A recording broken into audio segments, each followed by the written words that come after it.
Welcome to podcast Sarah and Michael. So, if we go back to 2016, Donald Trump was out there on the campaign trail and he was being incredibly blunt. I mean, he was standing in front of these massive rally crowds saying that China was, quote, raping the U.S. economy. Right, yeah. And then, fast forward to 2020, he's making international headlines by repeatedly branding the COVID-19 pandemic the Chinese virus. Exactly. And even when he launched his campaign to get back into power, his whole platform was about tariffs, like 100% tariffs to, make China pay. It was historically combative rhetoric. Oh, absolutely. Yeah. He was framing Beijing as this ultimate existential threat to American prosperity.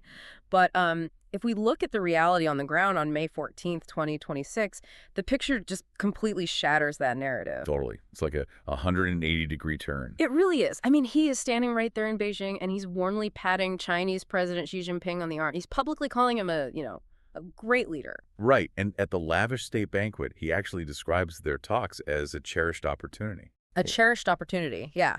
So to figure out what caused this massive, just totally jarring shift in tone, we aren't looking at the official press releases today. We are actually looking at a 600-year-old building. Which makes sense because in the realm of high-stakes diplomacy, especially in Beijing, the architecture is usually telling a much truer story than whatever's being said into the microphones. Oh, for sure. The venue is never just a backdrop. I mean, the venue is the broadcast. Right. So today we are decoding that May 14th, 2026 summit between Trump and Xi. And for you listening, we are taking you way past the handshakes and the military honor guards. We're really getting into the weeds on this one. Yes, we are. We're combining on-the-ground reporting from the BBC with some really deep analytical coverage from CNA. And our mission today is to unpack this hyper-specific, deeply symbolic venue choice, which is the Temple of Heaven. Yeah, we really want to analyze what that exact location reveals about modern global power dynamics. Exactly. We're looking at the supply chain chokeholds hidden right beneath those polite smiles and, the unspoken trade-offs involving the Middle East and Taiwan. We are basically dissecting the mechanics of how two rival superpowers negotiate when they both, frankly, desperately need a win. Desperately. But before we dive into the architecture of the summit, I do want to share a quick but really crucial note for you listening. Yeah, this is important. Right. Because we are analyzing some highly polarizing political figures today, along with some intense geopolitical rivalries. And our goal on this deep dive is strictly analytical. We're not taking sides here. No, absolutely not. No political sides, left or right. We are simply unpacking the facts and the geopolitical strategies that are presented in our source material. We just want you to understand the underlying diplomatic maneuvers. Right, we're just reading the diplomatic tea leaves, not endorsing them. Exactly.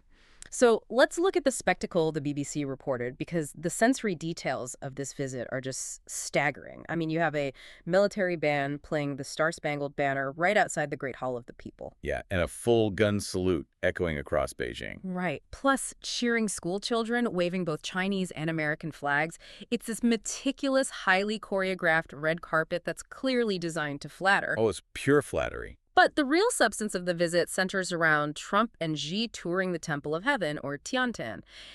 It's this massive, I think, 270-hectare complex in southern Beijing. Yeah, and the historical context here is wild because Donald Trump is only the second sitting U.S. president to formally visit this site. Wait, really? Who was the first? Gerald Ford in 1975. Wow. Okay, so it's been a minute. Oh, yeah. And knowing what we do about Chinese political history, choosing this specific location over the Forbidden City is a massive pivot in messaging. Right, because Xi hosted Trump at the Forbidden City back in 2017, didn't he? He did. And that choice completely reframed the psychological dynamic of the relationship back then. Because, the Forbidden City is the ultimate projection of impenetrable central imperial power. It's literally an enclosed fortress. Exactly. It basically says, we are an empire, and you are a guest in our court. So taking a U.S. president there in 2017 was a major flex of sheer strength. But the Temple of Heaven sends a fundamentally different signal. Right, much more subtle. According to Wang Day, who is a historian cited in the CNA piece, this venue allows Beijing to project cultural confidence, sure, but it really focuses heavily on projecting long-term stability. And a desire for peaceful coexistence, which is interesting. I want to tie that to the mandate of heaven, actually, because you really can't separate this venue from that concept. No, you really can't. This is the exact site where the Ming and Qing emperors, who were known as the Sons of Heaven, would perform these elaborate rituals to pray for cosmic order. Right. So by taking Trump to this specific altar, Xi is visually projecting that the Chinese Communist Party holds that same cosmic right to rule. Yeah, and the core rule of the mandate of heaven is that a leader only retains their legitimacy as long as they provide stability, harmony, and prosperity to the people. And that historical philosophy, that's basically the bedrock of modern CCP domestic policy, isn't it? It absolutely is. The unspoken social contract in China today relies entirely on the government delivering continuous economic growth and social stability. Right, and in return, they retain the mandate to govern without democratic elections. Precisely. So by placing this summit at the site where that contract was historically renewed, Xi is visually contrasting himself on the world stage. Oh, I see. He's positioning himself as this historic stabilizing force standing right next to a U.S. president who is, frankly, internationally famous for his unpredictability. Yeah, and his policy whiplash. Right. It actually reminds me of a specific psychological framing tactic used in high-level corporate negotiations. Well, like what? Well, it's like when a legacy company forces an aggressive competitor to meet in a boardroom that's completely surrounded by their own century-old patents and foundational documents. Oh, yeah. That's a great analogy. Right. You are subconsciously attempting to shrink the guest by just enveloping them in the sheer weight of your history. The CNA source actually refers to Beijing's tactic here as symbolic ambiguity. And it is brilliantly effective because it operates on two distinct tracks at the exact same time. How so? Well, for Donald Trump, the immediate experience is pure flattery. He gets exclusive access to this breathtaking 600-year-old site. He gets a phenomenal photo op, and the BBC notes he even told reporters that China was beautiful. So he just absorbs the respect. Exactly.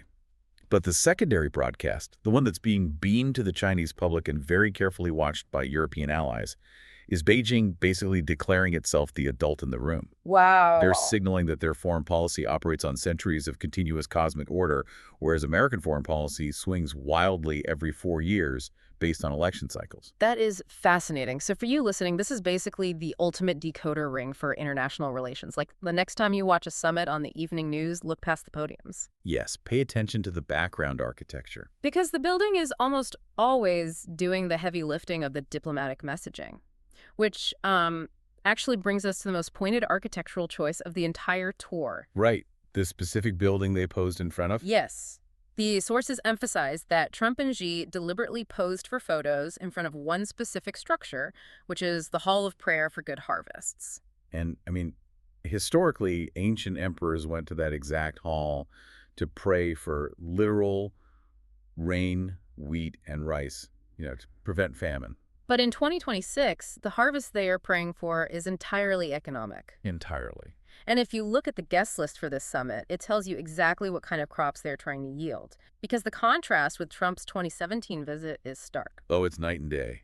Back then, Melania Trump attended, which gave the trip the aura of a very traditional ceremonial state visit. Right, but this time, the First Lady is absent, and that vacuum has been filled by business titans. Yeah, the CEO delegation is the true focal point of the visit. It's an absolute elite squad of American executives. Like Elon Musk is there, Tim Cook from Apple is there, NVIDIA's CEO Jensen Huang is there. All heavy hitters. Right, and they are sitting front and center at the state banquet, while Trump publicly calls for China to open its doors wider to U.S. firms. And, Sun Chenghao, who is a senior fellow cited by CNA, he translates this 2026 quote-unquote good harvest as a desperate need for massive agricultural purchases. Like soybeans and beef. Exactly. Think billions in soybeans and beef to appease American farmers, along with lucrative contracts for Boeing aircraft and just broad technological supply chain stability. Because both leaders urgently need this earthly economic harvest to offset some really severe domestic vulnerabilities. Yeah, they were both under a lot of pressure at home. Right. The BBC actually outlines some very stiff economic headwinds facing China right now. They are staring down rising youth unemployment, a really grinding and unresolved real estate crisis, and just astronomical levels of local government debt. Yeah, they fundamentally need Western foreign investment and export markets to keep their economic engine from stalling out entirely. But Trump has his own domestic fires to put out, too. His approval ratings are sinking at home. The American public is frustrated with inflation and geopolitical instability. He really needs a tangible, headline-grabbing win. Right, like a massive trade deal or a major foreign policy breakthrough to validate his return to office. But I am genuinely stuck on a contradiction here. What's that? Well, if China's economy is shaking under the weight of this massive property bubble and all this local debt, how are they the ones dictating terms to people like Tim Cook and Elon Musk? It's a great question. Right, like how does Xi Jinping project cosmic confidence when his domestic ledger is bleeding? Well, the BBC statistics answer that question perfectly, and they honestly illustrate a staggering strategic failure on the part of the West. Okay, unpack that for us. So, while the U.S. spent the years between Trump's terms debating trade policy and dealing with internal political strife, China was ruthlessly solidifying its monopoly on the physical building blocks of the 21st century economy. Wow. They spent years bracing for Trump's return and his promised tariffs. They expanded trade with the Global South, and they essentially locked down global supply chains. So they were playing the long game. Exactly. And today, China manufactures roughly 1/3 of all global goods. 1/3. That is a huge, broad manufacturing base. But it's the specific breakdown of advanced technology that gives Beijing the ultimate leverage over those CEOs sitting in that banquet hall, isn't it? Oh, without a doubt. China currently produces between 60 and 80% of all solar panels, wind turbines, and electric vehicles on the entire planet. That's incredible. And most critically, they process more than 90% of the world's rare earth minerals. Ah, right. Rare earth minerals. Let's pause and actually explain the mechanism behind that leverage, because the term rare earth is actually highly deceptive, isn't it? It really is. It sounds like you can't find them anywhere. Right, but these minerals aren't inherently rare in the Earth's crust at all. You can find them in California or, Australia. Exactly. What China monopolizes isn't just the mining aspect. It's the highly complex, incredibly toxic, and wildly expensive refining process. And the United States largely offshored that dirty, environmentally hazardous work to China decades ago, right? Yeah, basically to keep domestic costs low and to avoid our own environmental regulations. So now, if you want to manufacture an advanced AI microchip or an electric vehicle battery or even a stealth fighter jet, you are fundamentally tethered to Chinese refineries. You're completely locked in. So Xi Jinping is standing in the Temple of Heaven, showing the United States and, frankly, leaders from Europe who are watching this summit very closely. Because they're definitely watching. Oh, absolutely. And he's showing them that you simply cannot decouple from China without causing catastrophic economic pain to your own tech sectors. Right, because during the previous trade war, China didn't just passively absorb U.S. tariffs, did they? No, they actively flexed this monopoly. They restricted exports of those crucial processed minerals until Washington felt the squeeze and had to come back to the negotiating table. So when Elon Musk is sitting at that banquet in Beijing, he knows full well that Tesla's global production, particularly his Shanghai Gigafactory, is basically hostage to Chinese supply chains. Oh, 100%. And when Jensen Huang is there, he knows NVIDIA's entire AI revolution relies on manufacturing hubs in Asia. Right. So this good harvest they're talking about, it isn't some friendly trade agreement. It is a mutual hostage situation. That's the perfect way to put it.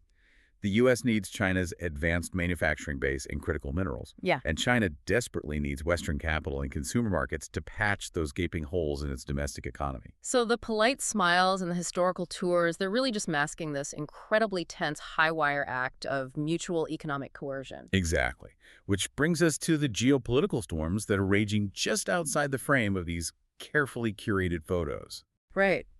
We have this manufactured harmony in the Hall of Prayer for Good Harvests, but our sources highlight two massive unspoken tensions that could derail everything. And the first one is the perennial third rail of U.S.-China relations. Taiwan. The BBC actually pointed out a very telling moment during the tour regarding this. Oh, yeah, when the reporters at the Temple of Heaven flat out asked Trump and Xi if they had discussed Taiwan. Right, and what happened? Both leaders completely ignored the question.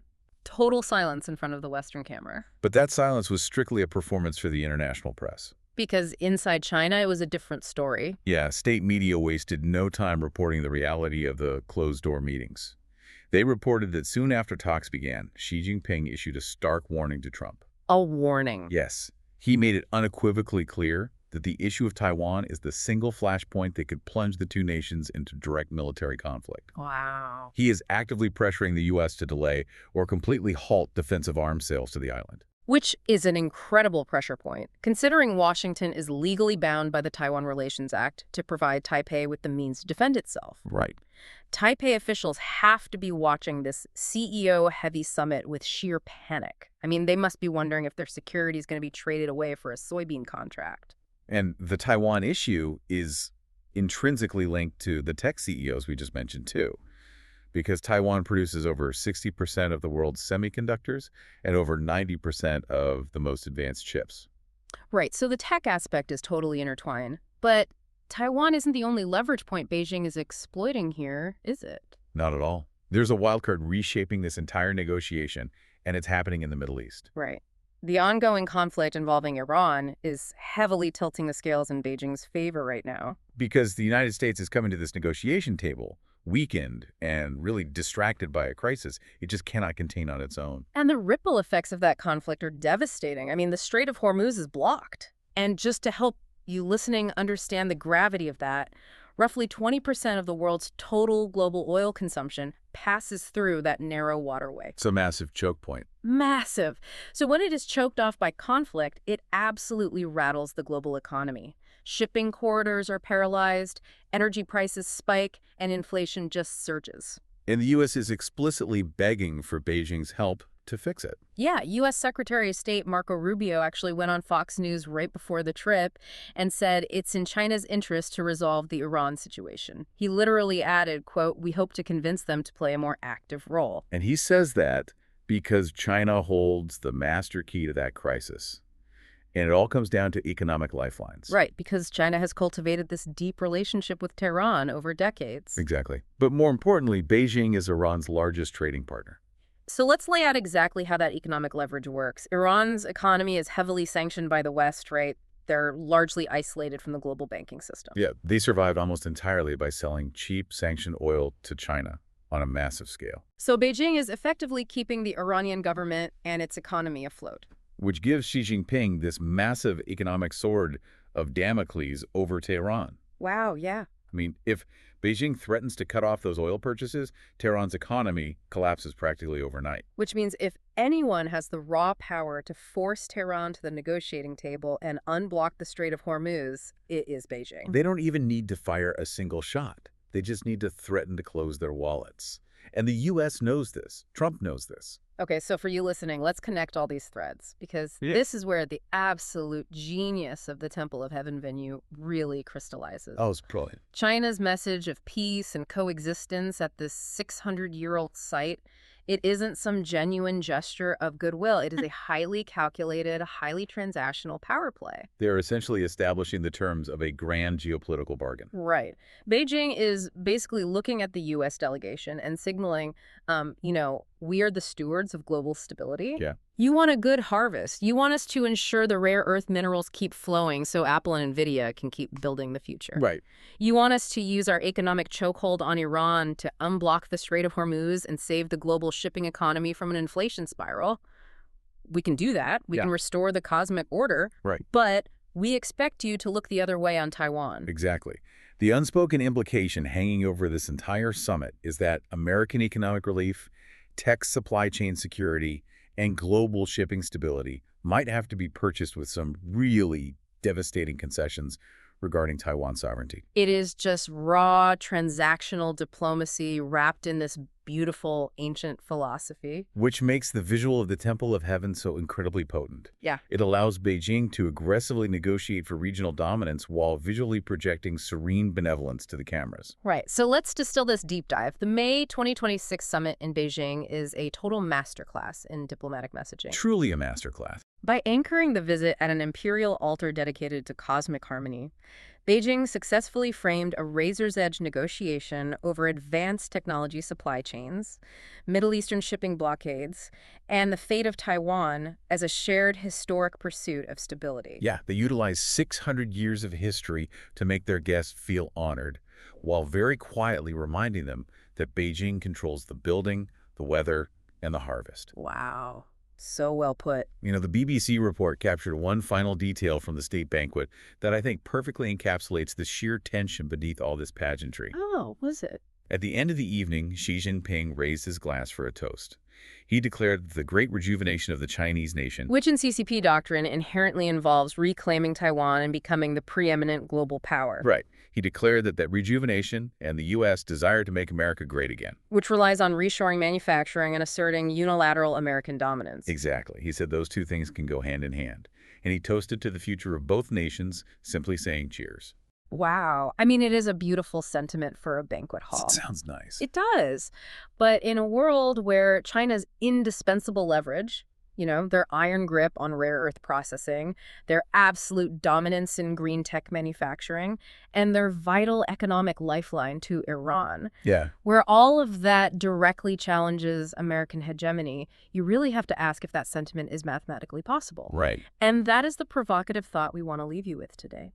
When one superpower's definition of a good harvest involves asserting dominance over global supply chains and regional security, and the other superpower's harvest requires bringing that power and leverage back home, can both nations truly achieve a good harvest simultaneously? It's the million-dollar question. Or is this meticulously choreographed harmony at the Temple of Heaven just masking a zero-sum reality where one giant's bounty inherently requires the other to starve? I guess we will see who reaps what they've sown soon enough.